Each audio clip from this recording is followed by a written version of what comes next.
Hi friends, welcome to our channel కమ్మని నరుచులు.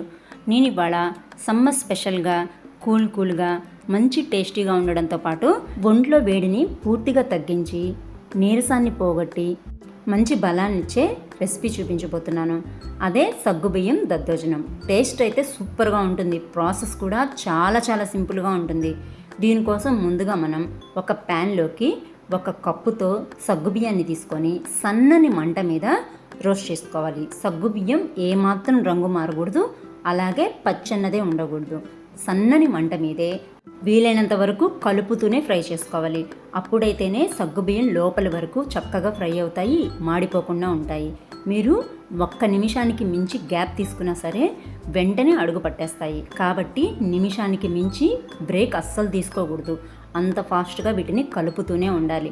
ఈ సగ్గుబియ్యం దద్దోజనం చేసే ప్రాసెస్లో దీనికి ఒక్కదానికే టైం పడుతుంది. మిగతా అంతా కలిపి జస్ట్ 5 మినిట్స్లో అయిపోతుంది. నాకైతే ఈ కప్పుడు సగ్గుబియ్యం ఫ్రై అవ్వడానికి దాదాపు 15 మినిట్స్ వరకు టైం పట్టింది. ఈ సగ్గుబియ్యం చక్కగా లోపల వరకు ఫ్రై అయ్యింది లేనిది చెక్ చేసుకోవాలంటే మీరు ఒక సగ్గుబియ్యం గింజని నోట్లో వేసుకొని నమిలితే కనుక బాగా క్రిస్పీగా క్రంచీగా ఉంటుంది. అప్పటికి స్టవ్ ఆఫ్ చేసేసుకొని పూర్తిగా చల్లారనివ్వాలి. ఈలోగా మనం వేరొక మిక్సింగ్ బౌల్లోకి ఏ కప్పుతో అయితే సగ్గుబియ్యం తీసుకున్నామో అదే కప్పుతో 2 కప్పుల చిక్కటి పెరుగు తీసుకోవాలి.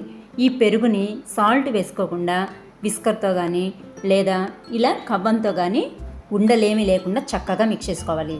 ఈ పెరుగు అయితే మరీ చిక్కగా ఉంది. ఇంత చిక్కటి పెరుగులో సగ్గుబియ్యం నానడానికి టైం పడుతుంది కాబట్టి నేను జస్ట్ 1/2 కప్పు మాత్రమే వాటర్ మిక్స్ చేసుకుంటున్నాను. బాగా గుర్తుపెట్టుకోండి, పెరుగు మరీ చిక్కగా ఉంటేనే ఈ 1/2 కప్పు వాటర్ కలుపుకోండి, లేదంటే 2 కప్స్ పెరుగు సరిపోతుంది.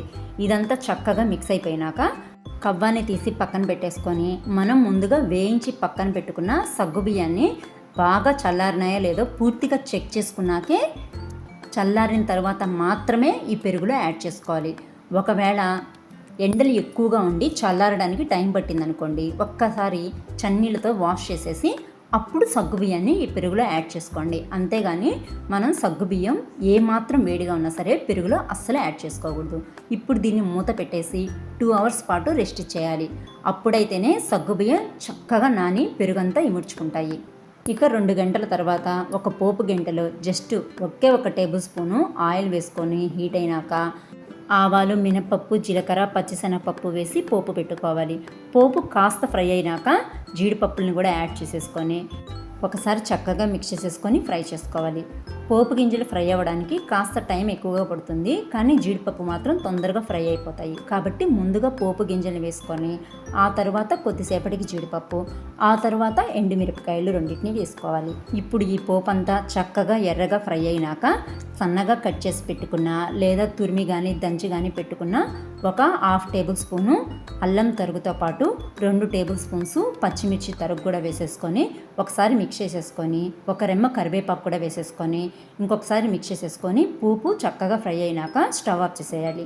ఇప్పుడు ఇక మనం పెరుగులో వేసుకున్న సగ్గుబియ్యం కూడా చక్కగా నానిపోయి ఉంటాయి. ఇప్పుడు వీటిని రుచికి సరిపడా సాల్ట్ కూడా వేసేసి ఒకసారి మిక్స్ చేసేసుకోవాలి.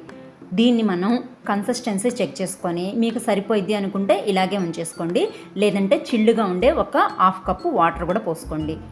మా అమ్మాయికి అయితే ఈ సగ్గుబియ్యం దద్దోజనం కాస్త తిక్కుగా ఉంటేనే నచ్చిద్ది, కాబట్టి నేనైతే వాటర్ అస్సలు మిక్స్ చేసుకోవట్లేదు.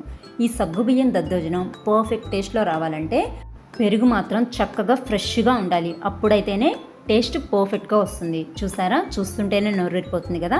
మరి లేట్ చేయకుండా మీరు కూడా ట్రై చేసి మీకు ఈ రెసిపీ ఎలా అనిపించిందో కమెంట్స్ ద్వారా నాతో షేర్ చేసుకోండి. వీడియో నచ్చితే కనుక తప్పకుండా లైక్ చేయండి, షేర్ చేయండి. ఇలాంటి మరిన్ని టేస్టీ అండ్ హెల్దీ రెసిపీస్ కోసం ఛానల్ని సబ్స్క్రైబ్ చేసుకోండి. Thanks for watching.